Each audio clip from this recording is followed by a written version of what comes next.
असम में गोमांस कोई भी रेस्टोरेंट और होटल में सर्व नहीं होगा।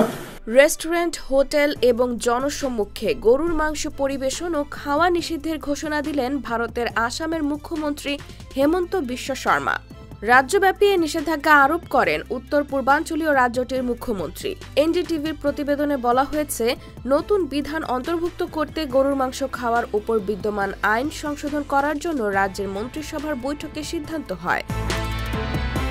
আসামের মুখ্যমন্ত্রী হেমন্ত বিশ্ব শর্মা বলেন, আমরা এর আগে 2021 সালে রাজ্য বিধানসভায় আসামে গরু রক্ষার জন্য একটি বিল উত্থাপন করেছি এবং আমরা সফল হয়েছি। তিনি বলেন, এখন আমরা সিদ্ধান্ত নিয়েছি রাজ্যের কোনো হোটেল বা রেস্তোরাঁয় গরুর মাংস পরিবেশন করা যাবে না, এমনকি কোনো পাবলিক অনুষ্ঠানে বা কোনো পাবলিক প্লেসেও পরিবেশন করা যাবে না। আসামের মুখ্যমন্ত্রী বলেন, আগে আইনে মন্দিরের 5 কিলোমিটারের কথা বলা থাকলেও এখন সেটা অন্যান্য এলাকায় বাড়ানোর সিদ্ধান্ত নিয়েছি। আসাম গবাদি পশু সংরক্ষণ বিলটি বিরোধী দলের ওয়াকআউটের পরেও আসাম বিধানসভায় 2021 সালের আগস্টে কণ্ঠভোটের মাধ্যমে পাশ করা হয়েছিল।